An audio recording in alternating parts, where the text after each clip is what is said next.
Welcome back to the channel, good friends. Brian from Apex Auction Car Reconditioning. As you can see from all the cars behind me here, we are back at Copart. We are in the truck section today.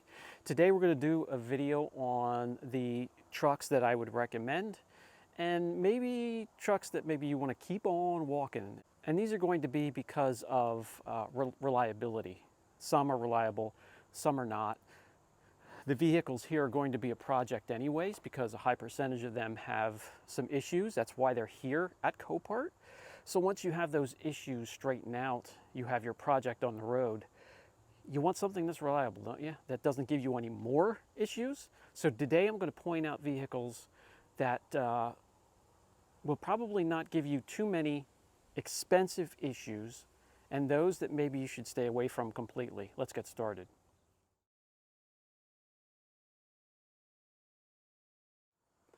So here we have a super reliable Silverado, and the 5.3 liter, yes, that's the Vortec 5.3 in these, 335 horsepower, 340 foot-pounds of torque, was a very popular and very sturdy engine. And I don't think these look bad. I think these still look really good. We'll take a closer look and see why this has been here. It's been here for forever. But this is the one you want when you come to pickup trucks.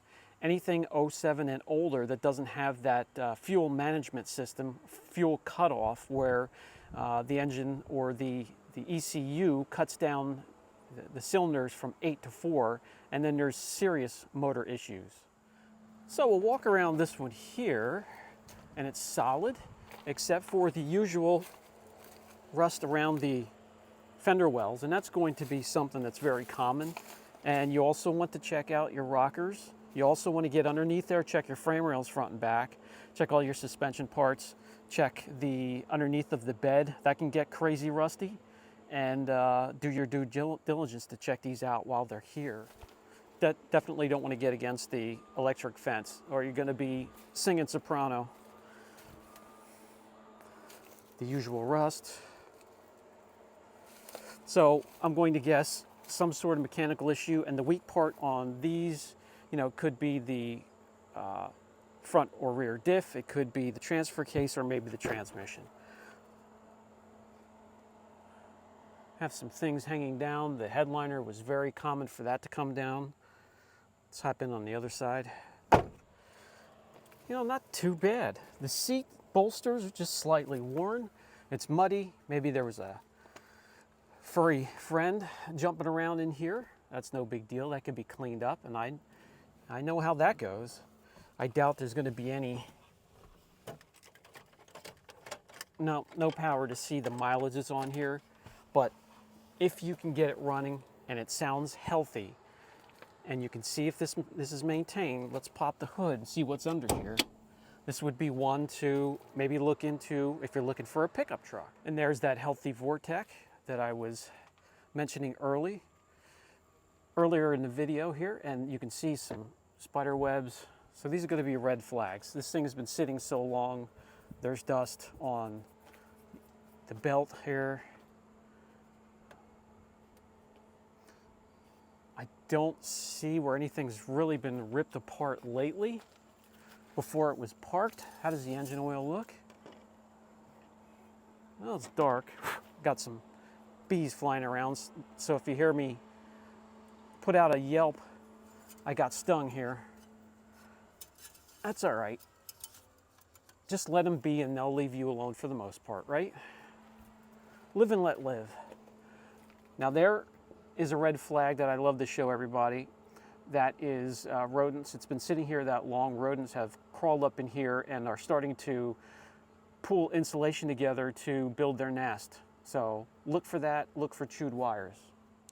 Okay, so there's one next to it that is also a Silverado, but it's newer. And this one has the active fuel management on board, where it cuts 8 cylinders down to 4 when you're on the highway, just cruising along, not under load, to save fuel. And I get it, but it just is, it deactivates cylinders, and it is not great for the engine. Collapsed lifters, oil consumption, performance hesitation, uneven wear. Just stay away from these motors. They're absolute junk and so expensive to replace, and also becoming an issue where there's a shortage of engines to pick up to replace, which drives the price of the repair up, and you're looking at $5,000, $6,000, $7,000. So stay away from the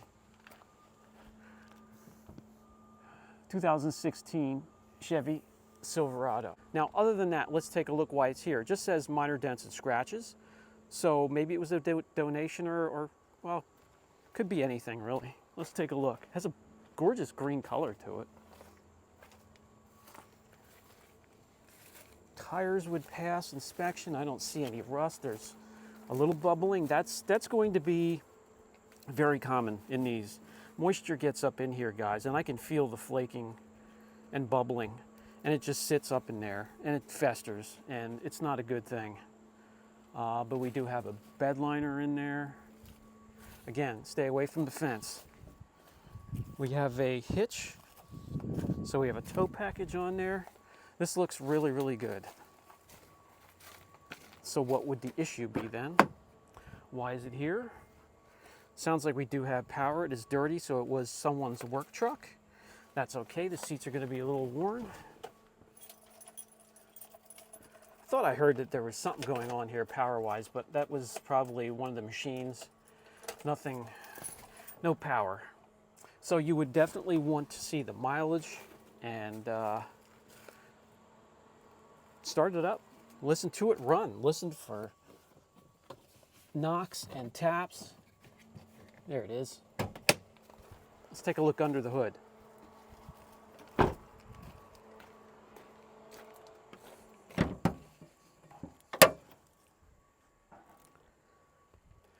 So this one here is going to be the 4.3 liter. Now, this is what I love to see. Yeah, I know it looks sloppy, and they could do it with a sticker, just a simple sticker to put on here. But I love when mechanics leave little messages down there, how many quarts it takes, with filter, when it was done, maybe a date, maybe mileage, if a timing chain was done, if a water pump was done, anything like that, I love to see. So I believe that this was, yeah, look at that. Well, it's getting dark, but somebody was taking care of it. That's always a great sign to see. So this is just my opinion, guys. This is just personal, my personal experiences from buying and selling cars, and I've went through, I don't know how many hundreds or thousands of cars by now. It's crazy to think about, but this is my personal experience. It may differ from yours. I'm not trying to put anybody's vehicle down. If you have something on the list that I recommend you walk away from that's been good to you, cheers. I am so happy for you, and I hope it stays reliable and something you can count on. That's all I could hope for you guys. Let's move on and see some other trucks. So here's one where I would have mixed emotions, because this has the Hemi, the 5.7.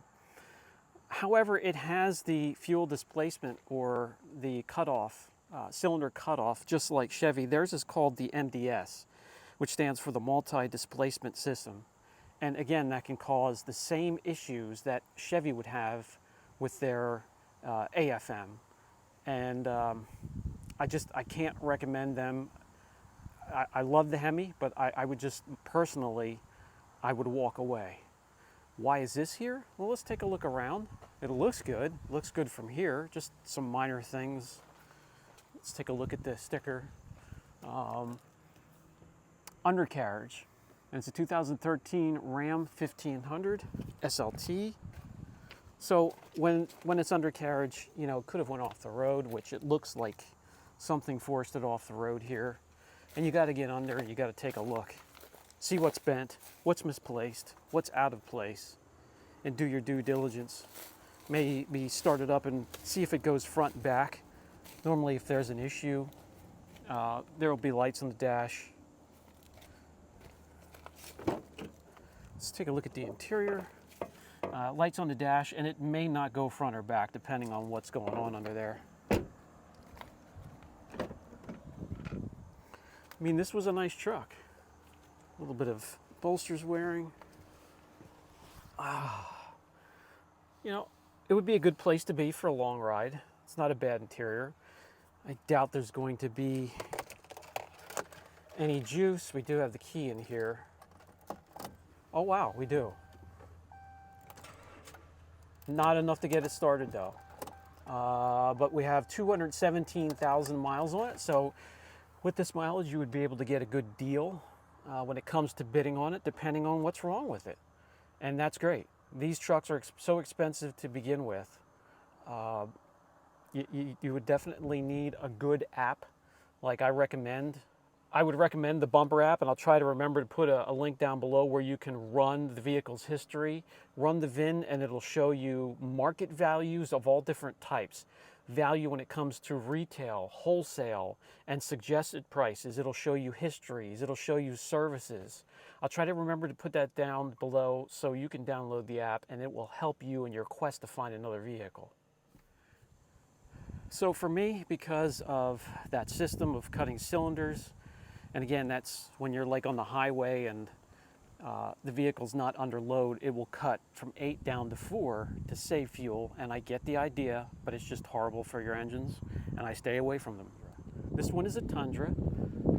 This one is a 1794 edition. It's a 2017.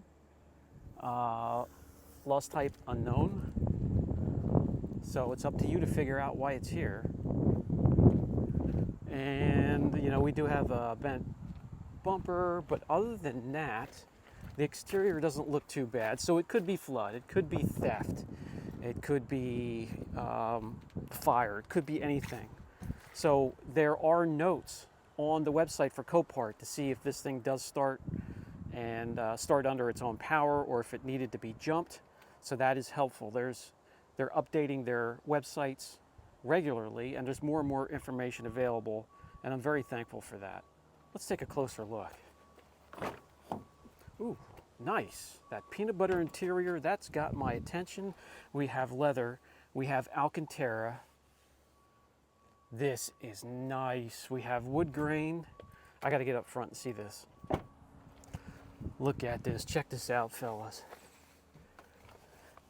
This is a nice place to be. Now, it's very dirty. You can imagine if this was cleaned up. I could spend all day driving this and not have a problem being in this cab. So we only have 97,000 miles, so under 100,000. It's not even broken in yet. This is gonna go for some big money. Ooh, starts right up, sounds great. Now, because it has undercarriage damage, well, really we don't know. But if it had undercarriage, I would shut it right off and not run it very long. You never know if an oil pan or transmission pan has been breached and there's oil leaking out. So you got to be cognitive of this stuff.